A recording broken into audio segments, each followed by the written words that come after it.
आज देश की राजनीति में एक बड़ा सवाल उठ रहा है, वक्फ संशोधन बिल। वक्फ संशोधन बिल को लेकर सियासी घमासान तेज हो गया है। दिल्ली के जंतर मंतर, पटना और विजयवाड़ा जैसे शहरों में मुस्लिम संगठनों ने जोरदार प्रदर्शन किए हैं। इस बीच सरकार अगले हफ्ते इस विवादित बिल को संसद में पेश कर सकती है, लेकिन असली चर्चा अब एनडीए के उन 4 सहयोगी पार्टियों पर है जिनका अपने अपने राज्यों में मुसलमानों के बीच मजबूत समर्थन आधार है।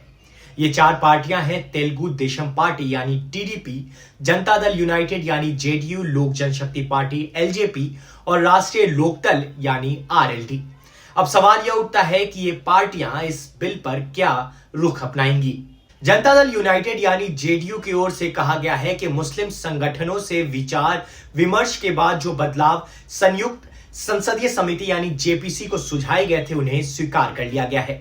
इससे यह संकेत मिलता है कि पार्टी इस बिल के समर्थन में जा सकती है, लेकिन कांग्रेस ने इस पर सवाल खड़े कर दिए हैं। कांग्रेस के एक नेता ने कहा है कि अगर जेडीयू और टीडीपी इस विधेयक का समर्थन करते हैं तो उनकी पोल खुल जाएगी। अब बिहार में मुस्लिम मतदाता जेडीयू के लिए काफी मायने रखते हैं। ऐसे में पार्टी संसद में किस दिशा में वोट करेगी यह देखने वाली बात होगी। वहीं आंध्र प्रदेश के मुख्यमंत्री और टीडीपी प्रमुख चंद्रबाबू नायडू का रुख अभी तक पूरी तरह स्पष्ट नहीं है।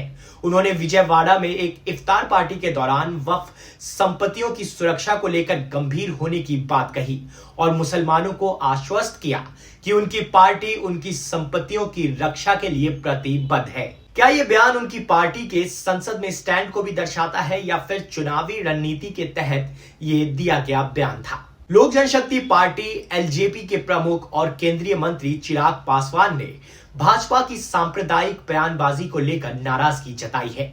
एक इंटरव्यू में उन्होंने साफ कहा कि धर्म एक व्यक्तिगत पसंद है और इसमें राजनीति नहीं होनी चाहिए। हम भाजपा के साथ गठबंधन में हैं, लेकिन मैं हिंदू मुस्लिम राजनीति के खिलाफ हूं। यही नहीं, उत्तर प्रदेश में सड़कों पर ईद की नमाज पढ़ने वालों के खिलाफ कार्यवाही और उनके पासपोर्ट रद्द करने के आदेश पर भी चिराग पासवान ने खुलकर विरोध किया। उन्होंने इसे अनुचित और तर्कहीन फैसला बताया। दूसरी ओर राष्ट्रीय लोकदल आरएलडी के प्रमुख और केंद्रीय मंत्री जयंत चौधरी का भी एक बयान चर्चा में है। उन्होंने सोशल मीडिया प्लेटफॉर्म एक्स पर लिखा, ऑरवेलियन 1984 की ओर पुलिसिंग। माना जा रहा है कि यह टिप्पणी यूपी पुलिस के फैसले पर उनकी नाराजगी दर्शाती है। अगर जयंत चौधरी खुलकर इस फैसले का विरोध कर रहे हैं तो क्या ये वक्फ संशोधन बिल को लेकर भी सरकार के रुख से अलग खड़े होंगे? इन बयानों से ये तो साफ हो रहा है कि एनडीए के अंदर इस मुद्दे पर एक राय नहीं है। खासतौर पर बिहार और यूपी में चुनावी समीकरणों को देखते हुए जेडीयू, एलजेपी और आरएलडी के लिए यह बिल कठिन राजनीतिक फैसला साबित हो सकता है। अब देखना होगा कि संसद में ये पार्टियां क्या करती हैं। क्या ये भाजपा के साथ खड़ी रहेंगी या फिर मुस्लिम वोटरों की नाराजगी से बचने के लिए कोई अलग रुख अपनाएंगी?